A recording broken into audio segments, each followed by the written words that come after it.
हाँ, तो मिसेस प्रियंका, अब गीता पर हाथ रखकर कसम खाइए कि आप जो कहेंगी सच कहेंगी, सच के सिवा और कुछ नहीं कहेंगी। Thank you.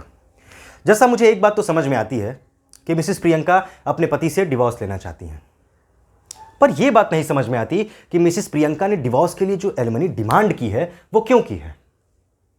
मतलब अकॉर्डिंग टू इंडियन लॉ यह बात बिल्कुल सही है, पर जज साहब कब तक?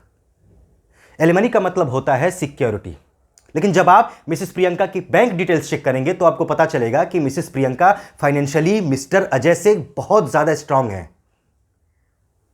जज साहब, सबसे पहली बात, डिवोर्स का जो भी रीजन मिसेस प्रियंका ने बताया है उसका सबूत वो अदालत में अभी तक पेश नहीं कर पाई।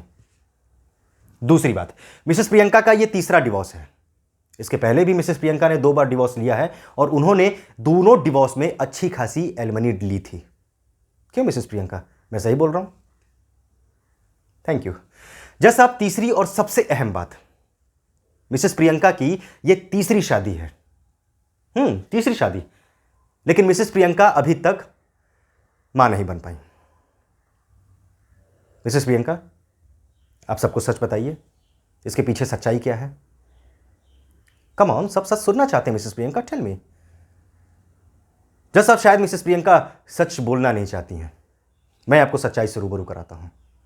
शादी के बाद जब मिस्टर अजय ने मिसेस प्रियंका के साथ फैमिली प्लानिंग की तो मिसेस प्रियंका का साफ इनकार कर देना कि मुझे कुछ मेडिकल कॉम्प्लिकेशंस हैं जिसकी वजह से तुम्हें 2 साल का और वेट करना होगा। वो 2 साल का वेट क्या था जज साहब, मुझे अब समझ में आ रहा है। जज साहब, मेरे पास कुछ मेडिकल रिपोर्ट्स हैं जिसमें साफ जाहिर होता है कि मिसेस प्रियंका को किसी तरह की कोई भी मेडिकल कॉम्प्लिकेशन नहीं थी। वो अदालत से झूठ बोल रही थी, अदालत का वक्त गुमराह कर रही थी। Sir,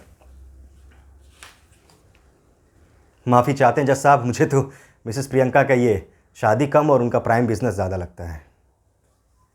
thank you sir. जज साहब, मेरी आपसे सिर्फ और सिर्फ एक दरख्वास्त है, मिसेस प्रियंका और मिस्टर अजय के इस डिवोर्स को मंजूरी दी जाए और मिसेस प्रियंका पर फ्रॉड और 420 का मुकदमा दर्ज किया जाए। That's all. Thank you your honour.